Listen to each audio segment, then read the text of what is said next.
have heard views expressed on this matter. And I must say that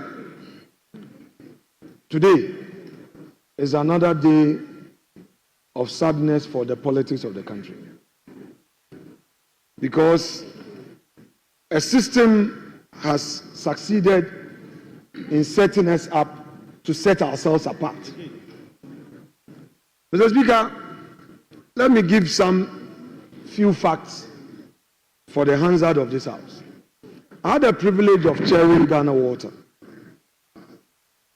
Every single reform I initiated ended up in the media, caused by the very people who perpetrated it. And in the end, it turned political. So, nothing gets done. ECG, I had the privilege of chairing the board in July. Because I'm a businessman, the first question I ask myself is that how can ECG award a contract? And when the contract is awarded, all the person does is deliver at the port, present bill of lading, and request for payment. I said, with the greatest respect, I don't want to use a word. This is Parliament. I was shattered. I said, how? And ECG would have to pay. So I realized that ECG was paying a lot of bills when they have not even had access to the goods. And when you ask them, I asked the procurement manager, director of procurement, a question. I said, why did he say, oh, chairman, this is the practice since. This is the practice. And they will bring you document. I listened to honorable member for Sekondi, lawyer, you from Sekondi, question meeting.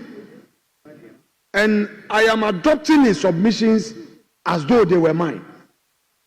The time has come. This politics, somebody says MPP, NDC, it's a system problem that I will any day support this minister to embark on reforms. How come containers at the ports, containers that have arrived, the bureaucracy at our ports, they say the containers are missing. Mr. Speaker, it is true that when these containers come, there is some connivance with some customs officials, and they sell these containers, these cables that ECG needs after the supplier has been paid. They sell the container, and then people will sell back to ECG. Are we pretending we don't know? Instead of us to pay attention and kill the rots, then we come here, then MPP, NDC, so now they say, oh, maybe it's happening on the MPP, it's happening on the NDC. No. An honorable minister, I know what you can do. If we can give you support to do it, you must adopt a posture, a non-partisan posture, and tackle the rots. But if we all want to approach it, MPP, NDC, Mr. Speaker, it will remain. NDC will spend 4 years, 16 years, 20 years, the same thing will be there. They will come into opposition, and the same thing would arise again. Then the perpetrators will be there in the system. Mr. Speaker, today, Ghanaian businesses cannot sleep because there's a new government, whereas foreign businesses are surviving because their ambassadors will be protecting their businesses. So Ghanaian businesses who did business in MPP time are at risk, whereas foreign companies are surviving because we are quick to say this business is a pro-MPP, so it should die. What are we doing to ourselves? What are we doing to ourselves? Mr. Speaker, I know the minister will come and say, oh, ECG has a huge bill. There is debt. Now who calls them? Us, as a political class. When there are issues, we don't identify the issue and say, this one is a national issue. Let's kill it. We want to play partisan football with it. It comes back to haunt us. How many people pay bills in Ghana? ECG. All the power that we produce. Mr. Speaker, let me hazard a guess. I can say, not on authority, that less than 20% of consumers pay. A lot of factories consume electricity, they don't pay.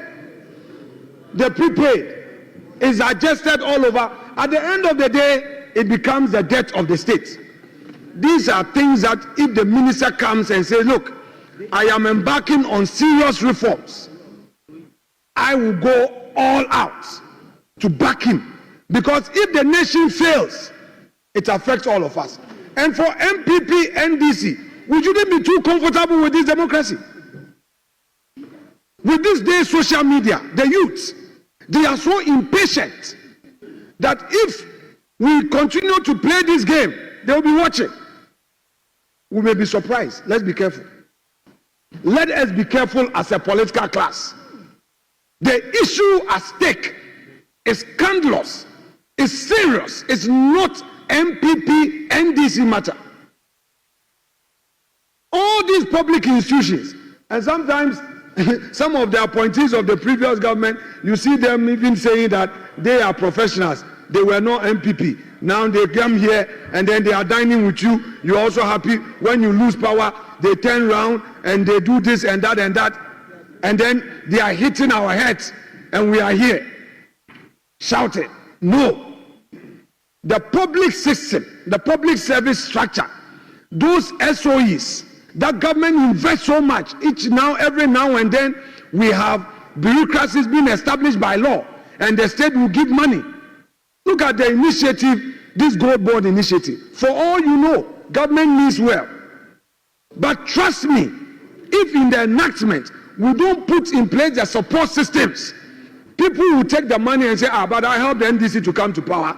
He will even go and buy the gold, and you cannot even prosecute. I invested in Winneba. I bought taxes for my people. The person is working. He's not paying. You can't prosecute. You can't even then have to pay. What is going on in the country? Because politics. We know. We set up initiatives. Where we are helping our people. We give them the loans. Kufuor's Maslock. People didn't pay. Rawlings's intervention program, poverty alleviation, they didn't pay. When Rawlings lost, Atamus lost, and Kufuor came, all the attempt to prosecute those people who didn't pay the loan, they said because they were NDC. When Kufuor also came and they took the loan and they didn't pay, and Atamus was prosecuting, they said, I'm MPP. And it's been going on, and we see saying the national debts. All these social interventions that are going down the drain, it's become consumption, not investment. So as a political class, let's wake up. Let's get more serious.